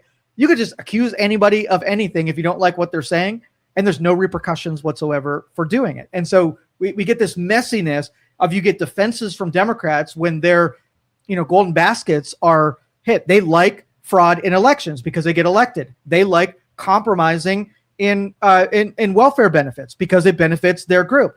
You don't ever see them defending it with the same criticism or cynicism in departments that they don't benefit from. So I'm highly suspicious when they go uber defensive about something. This period in the Trump administration is rough, though, because no matter what, they'll defend against it. If Trump says X, they hate him so much that they will go Y, and they don't even know why they're on Y, but they're on Y. Yeah. And that's kind of what, like, again, I love Julie, but feels a little like defending against all odds. Like, fraud is not new. Fraud happens. It's not made up. It happens in a lot of situations, locally, nationally, everywhere. And it feels like some people are so quick to be like, no, this isn't happening. Like, why is it so hard for you to consider it? It could be. Yeah. It could be happening. The people that you've trusted might not be trustworthy. And it's when I see someone so unwilling to even consider it, is like very suspicious. Yeah. Nick Shirley admitted to the local news that he went to the ABC Learning Center at 11 a.m. when the business didn't open until 2 p.m. I'm sure I watched a bunch of them, and I'm sure that some of them were not legitimate. But again, it's the origin of the curiosity. I think there's a drug house in that house. Yeah. It means that you might have an axe to grind. You might be completely fabricating it. It doesn't mean that law enforcement's like, I'm not going to investigate. Yeah. And to me, that would make total sense, because anybody who has ever visited a daycare knows, at least a good daycare, if you don't have a kid there, you were not permitted in. They have to protect children, and not anybody can just come into the daycare. At least that's how it should be. So obviously he would want to go to when there are no children and get some information. Yes, some instances he wants to see if there are kids here, but him going when there are no children, you can still get information. You can still say, I would like to learn more about what you do here. I would like some cost information. Can I enroll someone in here? There's a lot he can find out if it's not daycare providing hours, if that makes sense. But it's the other levels of suspicion. The single owner group that owns all of them, that giving to Democrat, what is that? Act Blue. All of these things add up to, even if he was wrong on a bunch of it, it's still worthy of saying what's going on here, and make sure that it's not what was feared or what is likely to be occurring. And I mean, by all means, let's say we're cutting all funding to Minnesota until we figure this out. Yeah. And then they say, you know what? We did a thorough investigation, and I think maybe this was fabricated. I think maybe Nick Shirley was hired, and maybe it's not as nearly as bad as he claimed, and he was kind of in the pocket of someone, and we're good to go. Here's your funding again. Fine. I'm at least like, thank God we're looking into something. Right. And if they go legitimate now because they've been outed that way, great. Then there'll actually be kids there. Yeah, at the very least now fraudsters are like, oh crap. Not doing that. Yeah, we better really watch what we're doing because they're auditing everybody. Unless they're all child actors and they're using all of that money to give to children. Penny Lane says, nobody is questioning whether fraud is happening. It is the way it's been characterized. Like 70 people have been indicted. Why single out the Somali population? They are naturalized here. I don't think are we singling out the Somali population, or is it just the fact that some of these people happen to be Somali? Like, to me, that's another tactic the left is using, is you cannot in any way describe somebody being looked at without them automatically saying you're only looking at them because they're this minority. Like, had Nick Shirley in no way ever said Somali, would you then believe him? And is he saying Somali for a reason? As in, well, this just happens to be a group that is working with them because they have something to gain and they have something to gain. And that's why saying Somali is important. But the left sort of says, oh, you just don't like these minorities and you're singling them out. He's not singling them out. They just happen to be that group. And there's fraud around. So it's reasonable to ask that question. But if you had a group that you intended to bring to Minneapolis or wherever in Minnesota, and you use government systems to get money into that community, when you investigate that group that is taking advantage of it more than any other group, they're going to be Somalian because that was the point. Yeah. Like, for instance, if I went and tried to get a grant for entrepreneurship, right? And it applies to minority business owners. Now, if there's fraud with a program that I can't get because I'm not a minority business owner, when you investigate, what are you doing? You are investigating all minorities. Why did you pick that group, Joe? Because that is what the program caters to. And it's impossible to audit Joe for a minority entrepreneur grant because it doesn't apply to me. So every one of these DI programs segmented out and gave special treatment and privilege to someone. And so you investigate it, it's going to apply to that group. Women entrepreneurs, same thing. If I investigated the women grant for entrepreneurs, it's going to be all women. And so, like, when they go to Columbus, okay, so if they found a bunch of daycares in Columbus that were fraudulent as well, right? They're investigating all over the place now. It's a hot topic.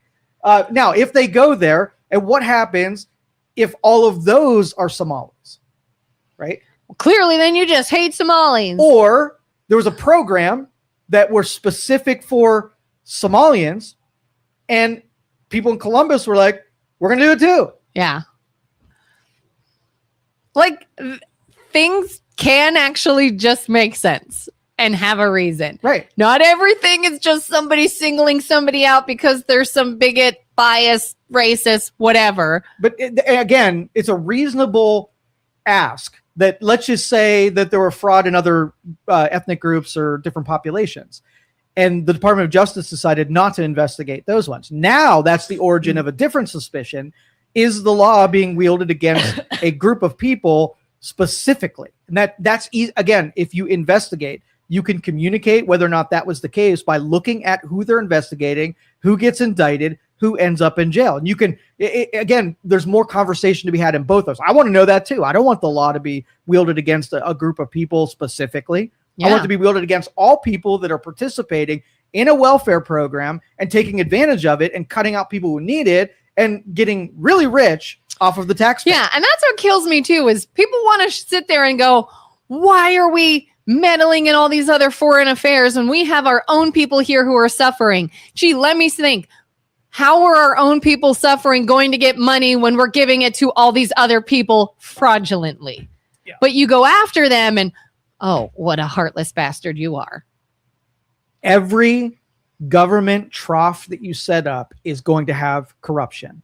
And instead of 80,000 IRS agents, you have trough auditors. Anybody that's pulling a buck, you regularly investigate them and make them prove they have a higher standard to hit than regular people. The minute that you take a government dime, you now have to prove to the government on a regular basis that you're just not sucking off the teat of government. Yep. And you need to prove that you still deserve that. Maybe every week, maybe every month. Look at what I keep coming back to this as an example, but look at unemployment benefits. If you get laid off from a job and you decide to go to the government and say, I lost my job, I need money, I want to collect unemployment benefits. You have guidelines.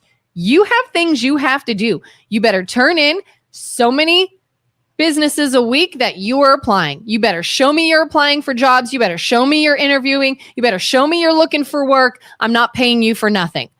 There are guidelines, but it's like all of a sudden we want to turn a blind eye to guidelines and auditing, and now it's not fair. And it's not fair what? Because someone from another country is being audited? That's not fair. They'll do it to Americans. They'll do it to you. They'll do it to me. Why is it now the bad guys are looking? Because why? Because now you feel bad for them that they're foreign? Makes no sense. Yeah, it's way smaller scale than I'm hopeful for, because I believe there's corruption in every corner. And it's so long that we have sort of a new principle that we're going to protect taxpayers instead of the people who are sucking off that teat. That's my hope. Yeah. They aren't just cutting funding to Minnesota. They cut funding to the entire country. Until they can figure it out. That is a good call. They're not just looking at Minnesota. Like you said, it was found in Ohio, and they're looking in other areas too. Why just the Somalis? Don't tell me that the Somalis haven't been targeted, especially Ilhan Omar. Yeah. And they have. I mean, she's already said publicly that she is in support of Somalia first and the American public second. She is an enemy within our own legislature. She's outwardly saying it, and she felt like she could get away with saying stuff like that. So if you had somebody in Congress who's like, yeah, I'm Italian and I'm a mafia guy and I'm going to protect my own people, right? You are communicating that you should be looked at because you're probably not protecting the interests of all taxpayers. It's probably one group that you're really singling out. And if you can give extra advantage to your group, that's not what the rest of us are going to be cool with. Yeah. We're not just going to go on a wild goose chase. We're going to go with what makes sense. Yeah. And that, again, that's just the pop-off point where, because it was so blatant and so exaggerated, that, every city needs to be visited with the same kind of, yeah, many were born here. Why are you saying they are Somali? They are just as much American. That's what we're saying. Like, we people, when I say we, the people doing investigating are being accused of going after Somalians. And then you say, well, they're American too. They're whatever. You're saying they're only going after Somalians. We're saying they're investigating fraud. And if some are Somalians, which leads them to look at other Somalians, they are not just singling out Somalians. They're looking at everyone, and here's the path they're following. It's not like they were like, I think I'll go and inconvenience all Somali American lives today. Like, I think I'll just, maybe today I'm going to go after this group. I'm just going to go, like, here's what's happening. There is a reason. They're not just choosing a group to go and think I'll just go cause trouble for them today. I just wish the conversation turned from the, hey, let's make sure it's not, going after that one group, and let's just find out everybody's committing fraud and put them all in jail and starve their funding. That's it. Yeah. This should be good. Mr. Carter, welcome to the program. The Democrats always seem to back the criminal rather than the victims. And there's a lot of power in that to be on the villain side. You watch that with the those that were deported, now on Team Maduro, on the drug dealer. Like, it's always that. That's the playbook. And I'd love, like, maybe Julie would be a good person maybe for this pushback, is convince me the left does not always support the criminals. Like, because it's really starting to look that way. And I think anybody, whether you're left or right or middle, you got to admit, it really does look like you're programmed to support the criminal. Somebody does something they shouldn't have done, and you want to find all the reasons why the accuser is wrong. Instead of being like, oh my God, did you do this? Let's look into this. That's unacceptable. Hey, we need some audits here. Hey, we need an investigation. Hey, we need whatever. But when you do sort of lean to immediately push back against somebody who's pointing a finger, you're kind of hard then to side with in anything. Again, BS Joe. Omar never said that. Read the entire speech. I've listened to that actual speech, and she was not in front. She was not at her podium in the Capitol. She was in front of Somalians, like her supporters, and she was pro-Somalian in her capacity as a legislator. Penny said, no, Trump is presenting them as subhuman. He always talked about Somalia. Well, the country of Somalia is a shithole country. And all you have to do is, do a Google search on what life is like in Somalia. And it is a shithole country. It's not run well. It's not very pro-education. There's lots of crime. There's lots of corruption. And so if you were to import a culture into us, Somalia would not be my first pick. It really would not.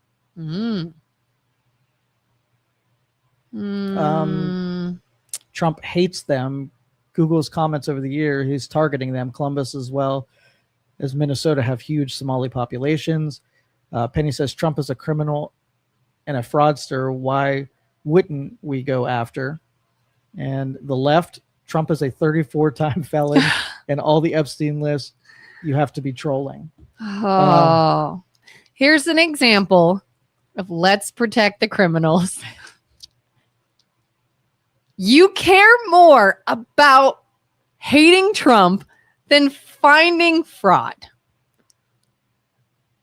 Let that sink in. If you care more about hating Trump than wasting your money, you as a taxpayer, if you're throwing your money away, you're living paycheck to paycheck, you're living a legal life with integrity and trying to help the world and have your family prosper, and you're throwing your money away so that the powers that be in government can completely waste it for their own agenda and to push anything, regardless of the Republican or Democrat. And you want to argue about what a jerk Trump is instead of that, you're doing exactly what the left wants you to do. That's exactly their gameplay is don't look at any other issue.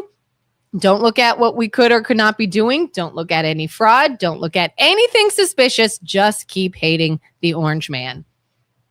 But, okay, let's take Trump out of it. Let's just say Trump's not even involved, right? It was just Nick Shirley did his thing, and he found some fraud, and Trump didn't say anything about it. Are you going to argue that you would like to not pay attention to the Somalis and just let the corruption and the fraud go on because they are Somali? Like, we're literally talking about if there's corruption, I don't care who is, where you start, you're going to start with a group. And no matter what, if you start with that group, keep the dominoes falling and hit all of the groups. Now, if Trump is like, all right, Somalis are done, they're pulling out. No, I'm going to say, keep going. See if there's any other people that are protected in some kind of grant, block grant program that are also misspending that money. So if we started in the group that Trump hated most, fine. They still committed fraud and there is still corruption, regardless if he hates those people or not.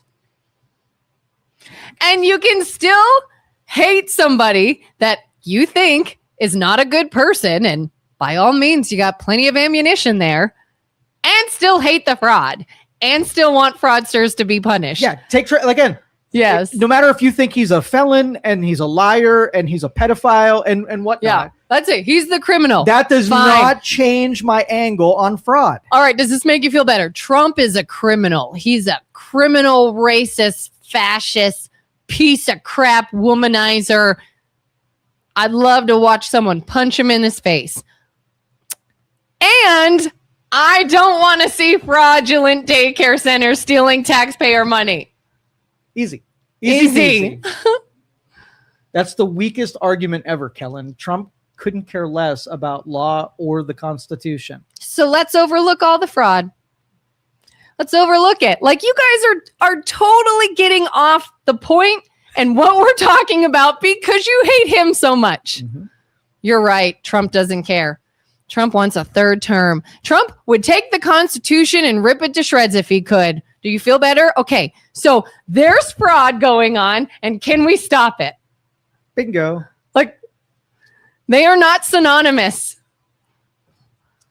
I don't care if he's a jerk. I care that he's a complete fraudster and using the Department of Justice to single out groups, especially where it benefits him. I could just keep saying what I've been saying. That's all I got. That's like they'll say it in a different way. Yeah.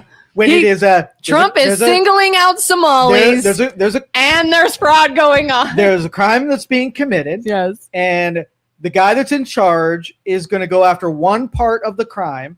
And then a new guy's going to come in there and go after a different part of the crime. Yeah. We'll just go after these different groups, but it's still crime in which they choose to pursue. Make there not be crime there anymore. And then you don't have people go using the Department of Justice. If there's an investigation, this is totally hypothetical. Just go with it. If there is a deep dive investigation and both sides, Republicans and Democrats, come to find we have real legitimate proof Tim Walz is perpetrating fraud. He knew all about this. He's funding it.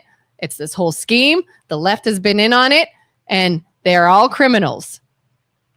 Are you then going to say, let's shut that down? Or are you going to say, but Trump's the real criminal? Trump hates Somalis. Trump's a jerk. Or are you going to say, holy shit, here's fraud and let's handle it? Here's a good example that you guys do this a lot. All right. The Epstein list.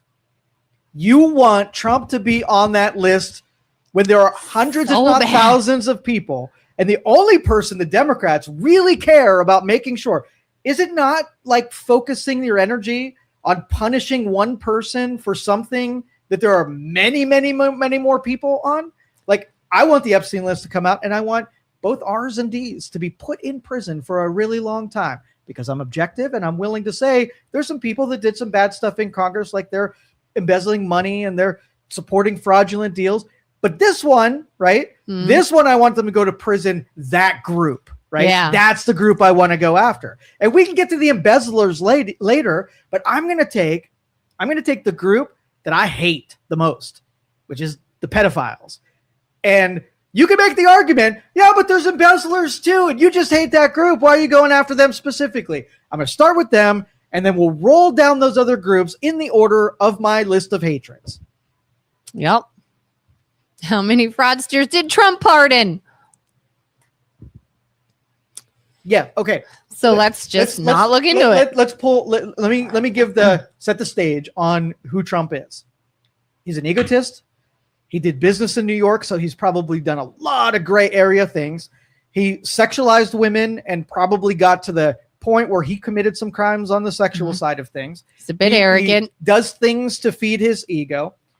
He got caught in those felonies for the business practices of how he did business in New York. And all of that is true. Yep. Right? Yep. And is Kelin a fan of Trump? Not by any means. Is Joe a fan of Trump? But he is not a boogeyman that goes down for all the ills of our country. I think whatever Trump is, so is everybody else that's there. If you went, I bet you pick a random congressman and fine tooth comb that person from their critic's perspective. Could I get 34 felonies on any generic congressman?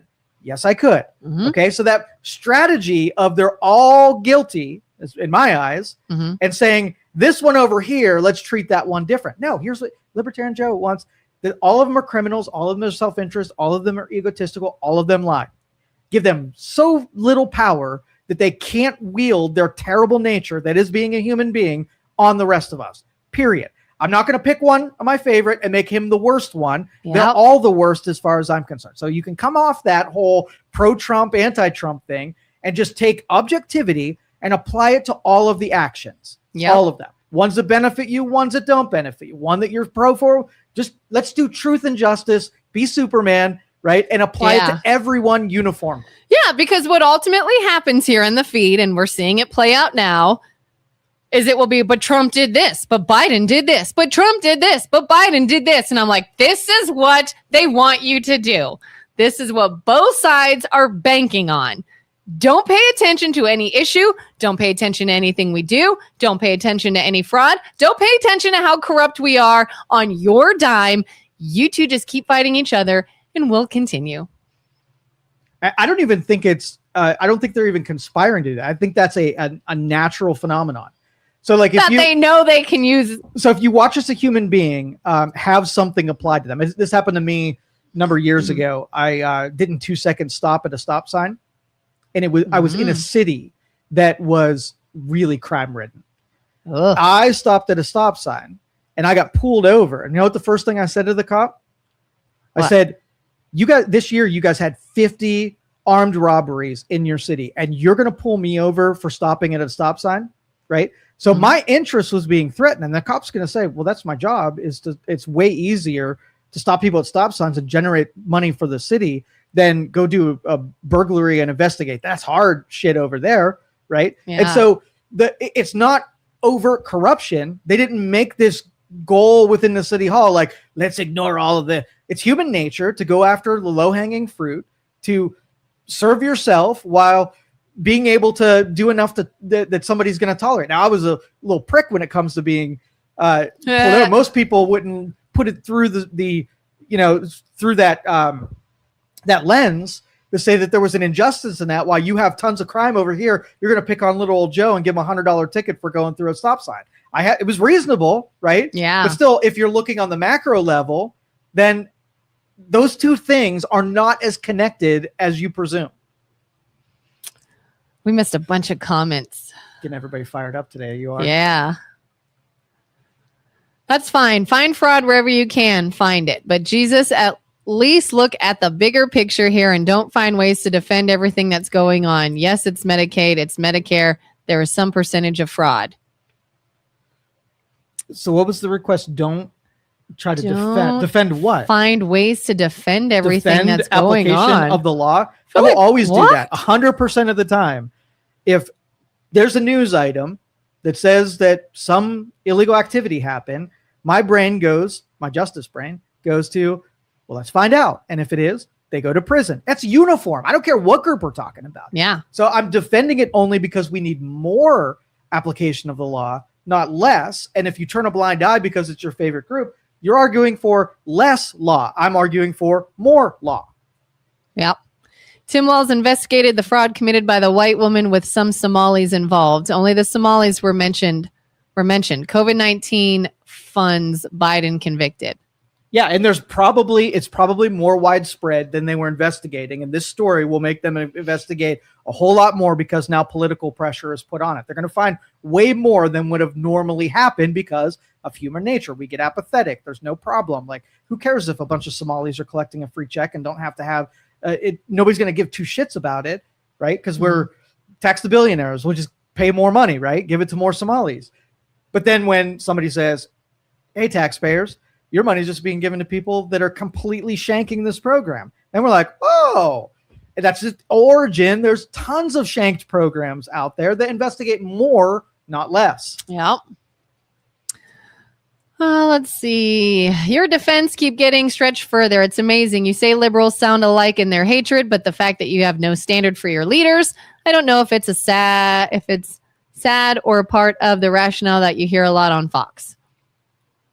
We have no standard for our leaders. No, I have a principled standard that applies in every direction. Yeah. And one standard that I wish I could have, which all of our leaders had integrity and were noble. And I can't have that standard because I would filter out every single person that was representing and leading our country. Yeah. It doesn't exist. I wish I had that. I want a stand-up person that has decorum and is respectful and is respected and doesn't do anything wrong and never does anything for their own self-gain. So when that exists, you all tell us. I watch people like Mitt Romney, who I felt like had a standard above most politicians. He probably had his own gray areas too, but he was way better than what we see now. And what did the media do to him? What did Democrats do to him? We didn't put him on a pedestal. We tried to then impugn his integrity, and we tried to put him on the chopping block. So if you do that to a good person, then you're not really trying to get good people in there. Trump is a punching in your face bully. And if you're going to take a passive, I'm going to steal from everybody politician that flies below the radar versus a break the status quo, sometimes you got to have the big old asshole that's going to punch everybody that you want punched. And he too needs to get punched at the same time. But everybody's there. That's what I'm saying. I'm not making any exclusion for saying, well, that one's a good one. The real people, the John Fettermans and the who's the dude from this weekend, Tom Massey and Rand Paul. Those are the people who are like, I've got a principle and it's not going to be popular and I'm going to go against my party. Those are the real brave ones out there. And how I can only name on my fingers how many of those actually exist. I wish that was the standard where you see the Nancy Pelosi's and the Ilhan Omar sometimes use a principle and vote against their party, but you never have that. And do you ever see anyone like one of those people ever becoming president? No, never. They're screwed. The game that we're playing does not give advantage to people who have integrity, have morals, have principles, who try to be honest, who try not to, try to follow all of the rules, etc. So, and if you do that, if you want to have more lawlessness, then you get more of those types of people. I'm telling you, Democrats are more responsible for Trump than Republicans ever were. You created that monster, right? And then you're dealing with it. I know why you hate him, because you made him. You hate him because you made him. Hate him because you made him. I think we're out of time. I think BJ said 5 minutes ago, like twice. All right. Well, we got 45 seconds. Minutes. Let me read a couple of these and give you a quick response. Well, not at all. Politicians are transactional. Your defenses keep. We read that one. No, you can't keep deferring to both sidism. Yes, I can. Where is Isaac? You guys are far gone. I'll argue with him tomorrow about it. They're eating the cost. They're eating cats. They're eating the cats. They're eating the dogs. Keep an eye on James Terrifico. All right. We're going to get out of here. Thanks, everybody, for joining us. We'll catch you next time. Bye.